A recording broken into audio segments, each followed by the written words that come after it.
Magandang umaga, magandang tanghali, magandang gabi. O anong oras niyo mang napanood ang video ito, welcome sa ating channel at lalo na sa mga baguhan. O ngayon pa lang nakabukas ng channel na ito. Welcome kayong lahat sa channel na ito. Matuto dapat sapagkat ang kaalaman ay isang mahalagang kayamanan. Sa oras ito ay pagpatuloy natin ang ating aralin tungkol sa hyperbola. We are discussing today the asymptotes, directrix, and latus rectum of a hyperbola. Latus rectum of hyperbola. The latus rectum is a line drawn perpendicular to the transverse axis of the hyperbola and passing through the foci of the hyperbola. The length of the latus rectum of the hyperbola is 2b squared over a, and the eccentricity of hyperbola wherein e is greater than 1. So the eccentricity is the ratio of the distance of the focus from the center of the hyperbola and the distance of the vertex from the center of the hyperbola. The distance of the focus is c units and the distance of the vertex is a units, and hence the eccentricity is E is equal to c over a. Now the directrix equation, if the major axis is parallel to x-axis, then the location is located at x equals h plus minus a over e. But if the major axis is parallel to the y-axis, then y equals k plus minus a over e. The asymptotes equation, if the major axis is parallel to x-axis, then you have the slope of this asymptote is plus minus b over a x. Kapag parallel to the y-axis naman, so you have the equation of the slope equation plus minus a over b x equals y. Now, again, we have the transverse axis, the line passing through the two foci and the center of the hyperbola. The conjugate axis, the line passing through the center of the hyperbola and perpendicular to the transverse axis. So, this is the, again, this is the, ito yung mukha, ito yung hyperbola na nakikita natin. And dito sa kaliwa, this is the major axis parallel to the x-axis. Ang opening niya to the left and to the right. Okay? Sa kanan naman, the major axis is parallel to the y-axis. Yung kanyang opening ay going up and down. No? Up and down naman siya. So, ibig sabihin, dito sa ang major axis parallel sa x-axis. Okay? So, kita po natin dyan, no? Yung asymptotes equation, ganun din dito po sa y, no? Again, ito po yung another parts of the hyperbola. So you have the directrix. Okay, kapag ang hyperbola natin, yung major axis ay passing to, o parallel to the x-axis, ito po yung mag-itsura. Ito po yung directrix. Ito yung asymptotes, dalawa. Latus rectum, ito the line connecting the passing to the focus, okay, and perpendicular to the major axis. Okay, dalawa po yung latus rectum natin. Alright, so this is the minor axis, the major axis. Okay. Example 1. Given the standard form of an equation of a hyperbola, sketch the graph of y minus 2 squared divided by 16 minus x plus 3 squared divided by 9 equals 1. Determine the transverse and the conjugate axis, asymptote equations, directrix location, and the latus rectum coordinates. So you have the x and y coordinate here in the right side. Okay, so ang atin pong given, wherein ang 16 and 9. So 16 is equal to 4 square. Ang ating 9 naman, yung denominator ay 3 square. Okay, so ang A natin ay 4, no? Nasa unahan. Okay, yung 4 square, so doon po yung A natin. Dito po yung A natin, ha. Tapos yung B natin dito naman, no? Nasa second term. Okay, so therefore B is 3. Ang center natin ay negative 3 kasi ang H natin ay dito pa. So negative 3 siya. Tapos ang K natin ito. So H is negative 3, K is 2. Since y squared po ang nauna, ang y squared ay positive coefficient, so the major axis is parallel to y axis. To find C, you have the square root of A squared plus B squared. So that is square root of 3 square since ang A natin ay A. So you have 4 squared plus B natin ay 3 squared. So square root of 25 equals 5. Okay? That is, ang A natin ay 16, A squared ay 16, ang B squared ay 9. Focus, okay, the pusay natin ay located at negative 3, 2 plus minus 5. Okay? Ang vertex natin ay negative 3, 2 plus minus 4. Ang co-vertex ay located at negative 3 plus minus 3, 2. Okay, so ang center ay located in the second quadrant. Okay, so negative 3, 2. Tapos, ang ating first focus nasa taas, so negative 3, 7. So that is negative 3 tapos 2 plus 5, that's 7. Sa baba naman, ang ating focus 2 ay negative 3 tapos 2 minus 5. Okay, 2 minus 5 here ay negative 3. Okay, vertex, ito negative 3 tapos 2 plus 4. So, negative 3, 6. Yan po yun, nasa ibabaw. Ang sunod naman sa baba, itong vertex natin sa baba ay negative 3, 2 minus 4. Ayan. 2 minus 4 ay negative 2. So, ang vertex natin negative 3, tapos yung 2 minus 4 ay negative 2. Co-vertex natin, una, ang nandito sa kaliwa, no? Negative 3 minus 3. So, negative 3 minus 3 muna tayo. So, that is negative 6, 2. Tapos, negative 3 plus 3, 0. So, tumama po siya sa y-axis. So, yan natin co-vertex 2. So, yung line na connected the focus, the vertex and the center is what we call the transverse axis. Tapos, itong line naman connected by the co-vertex and the center perpendicular to the transverse axis ay conjugate axis. So, ang hyperbola natin ay opening upward and downward. So, yun po yung ating hyperbola. Now, let's proceed to other parts of the hyperbola natin. Sorry, hyperbola. So, ang hyperbola, opening upward and downward. So, let's proceed to the other parts of the hyperbola. Ang A ay 4, ang B ay 3, ang C ay 5. Tapos, center natin again located at negative 3, 2. So, ayan po yun, ng ating hyperbola. Now, ang eccentricity, E equals C over A equals 5 over 4. Kasi ang C natin ay 5, ang A ay 4. So, 1.25 ang eccentricity. Okay, now, so mayroon tayong fundamental rectangle. Asymptotes natin, since ang opening ng hyperbola ay upward and downward, so, ito pong asymptotes natin, yung ating slope natin ng asymptotes, slope niya ay y equals plus minus a over bx, or that is plus minus 4 over 3x. Okay? So, ito po yung going down o the negative slope. So, y equals negative 4 over 3x. Ito naman yung ang positive slope. So, that is y equals 4 over 3x. So, positive asymptotes, yung isa ay ito ay negative asymptotes, ito ay positive asymptotes, no? So, going up po siya. Ito going down. The directrix, y equals k plus minus a over e, o yung eccentricity. So, ang k natin ay 2.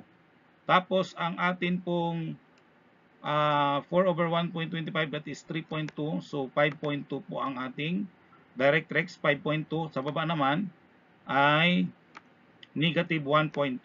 So, that is 2 minus, yung 4 over 125 ay 3.2. So, 2 minus 3.2 ay negative 1.2. The latus rectum. Ang latus rectum located at h plus minus b squared over a, k plus minus c. Ibig sabihin, yung y-axis ng pusay ay parehas po sa ating latus rectum. Okay? Kaya lang nagdagdag po tayo na sa h kasi medyo palapad po. Now, umpisa natin sa kaliwang bahagi. Okay, on the upper left, ito that is negative 3 minus 3 over 2 over 3 squared over 4 And that is latus rectum 1 ay negative 5.25. So that is negative 3 minus 3 squared, that is 9 over 4. So that is 2.25. Okay? So negative 3 plus negative 2.25 kaya negative 5.25. Tapos 2 plus 7 kasi nasa taas to. So 7. Parehas po sila dito sa pusay ng kanyang y-axis. Okay, so ito namang isa, so pag i-plus naman natin to, so 7 din ang y-axis nito, yung kanyang y dito, no? So negative 3 plus 2.25, so ang sagot po niyan ay negative 0.75. Ibig sabihin, hindi po siya umabot dito sa y-axis kasi negative 0.75 lang po, no? So, yan. So yun yung line segment connected to this to latus rectum. Okay, ito yun, okay. Sa baba naman, so pareha sila ng x, so negative 5.25. Tapos yung pusay nito, okay, yung pusay niyan ay negative 3. Kasi 2 minus 5. 2 minus 5 ay negative 3. So negative 3. So negative 5.25, negative 3. Okay, ito naman ay negative 0.75, negative 3. Okay, so parehas po sila ng x, dito parehas sila ng y. No? So yun po yung latus rectum ng ating hyperbola. Na itong box na to, yung ating rectangle ay tinatawag nating fundamental rectangle. Ginagamit siya, no, para pagsukat natin paglagay natin ng ating asymptote. Makikita po natin na yung asymptote dumadaan po doon sa corner, no? Nakadaan sa corner. Okay. Siguro sa mga sunod nating video ay atin pong alamin din yung kaniyang coordinates at iba pang parts ng hyperbola. Example 2. Given the standard form of an equation for a hyperbola, sketch the graph x minus 3 squared over 36 minus y minus 4 squared over 64 equals 1. Determine the transverse and the conjugate axis, asymptote equations, directrices, location, and the latus rectum coordinates. So that's the given. So ang A natin ay 6. Since nandito yung A nat, A squared natin, so ang A natin ay 6, ang B squared nandito, so ang B ay 8. Center ay negative 3, dito ay x minus 3, so therefore ang h ay 3, y minus k, ang k natin is 4. So, ang x squared has positive coefficient since nandito na una po si x. So, major axis is parallel to x axis. So, ang c natin ay square root of a squared plus b squared, and that is the square root of 6 square plus 8 square, and that is 36 plus 64. So, square root of 100 is 10. So, ang ating c ay 10. Foci 3 plus minus 10, 4. Vertex 3 plus minus 6, 4. Covertex 3, 4 plus minus 8. Okay, ang center ay 3, 4. Ito po center natin. So, located po siya sa first quadrant since puro po siya positive. Okay. And since ito ay, ang major axis ay parallel to x-axis, so ibig sabihin the focus and the vertex ay nasa x-axis. O sa horizontal. Okay, naka-align sa center but it is horizontal, naka-horizontal siya. So, ang focus 1 ay negative 7, 4. So, that is negative 3 minus 10, negative 7, 4. Ang isa naman ay 13, 4. So, 3 plus 10 ay 13, 4. Okay. Vertex 1 ay negative 3. So, 3 minus 6, negative 3, 4. Tapos, 3 plus 6, 9. So, 9, 4. Covertex, 3, 4 plus 8, 12. So, 3, 12. Pababa naman, 3, sa pababa natin, that is 3, 4 minus 8 is negative 4. So, 3, negative 4. So, ito ang ating conjugate axis. Ito naman ang ating transverse axis. Yan. ang ating hyperbola opening to the left and to the right. Alright. Other parts of the hyperbola, okay, ang A ay 6, ang B ay 8, ang C ay 10, ang ating center ay 3, 4. Ang eccentricity ay 10 over 6 or 1.67. Okay, so that is the triangle, the rectangle. Asymptotes natin, the slope is y equals dito, that is plus minus b over ax. Okay, dahil ito po ang atin pong major axis ay parallel to x-axis. So that is 8 over 6 o that is plus minus 4 over 3x. Okay, so ito ay negative asymptotes. So negative ang slope. Ito naman asymptotes niya ay positive man to, na positive yung slope niya. It's going up. Okay, directrix located at x equals h plus minus a over e o yung eccentricity. So 3 plus minus 6 over 1.67. So ang directrix natin dito positive. So 6.59. So kasi ang 6 divided by 1.67 ay 3.59. So sa kabila naman lumampas na negative, no? So that is negative 0.59. Yun yung directrix. Okay? The latus rectum are located at 3 plus minus 10, 4 plus minus 8 squared over 6. So, ito yung latus rectum natin. LR1 ay negative 7. So, 3 minus 7. And then, parehas po siya sa x ng x coordinate ng foci. Negative 7, negative 6.67. Kasi, 4 minus 8 squared over 6 ay negative 6.67. So, sa taas naman, that is negative 7, 14.67.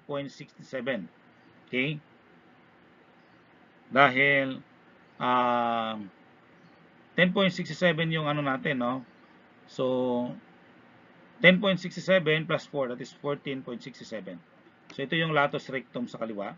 Sa kanan naman, so yung unang point natin, ito, ay parehas po sila ng y-axis. So, negative 6.67. Pero magkaiba sila ng yung x nila. So, y, parehas sila sa y, no? So, bakit? 3 plus 10, 13. So, 13, 6.67. So, parehas po sila ito kasi kapantay lang po sila dito. Okay? Sa taas naman, the same x-axis dito. So, 13 din yon. Tapos, 14.67. Okay. 13, 14.67. Yun po yung latus rectum sa kanan. Okay? Ayan. So, yun po yung ibig sabihin, diyan po ang dadaan yung buka ng ating hyperbola. But the hyperbola, hindi po siya lalampas sa asymptotes, no? Hindi siya mag-cross sa asymptote. Okay, so yung atin pong rectangle ay fundamental rectangle ang tawag natin dyan, no? Okay, so yun po yung pag-sketch natin ng graph, pag-locate ng other parts of the hyperbola.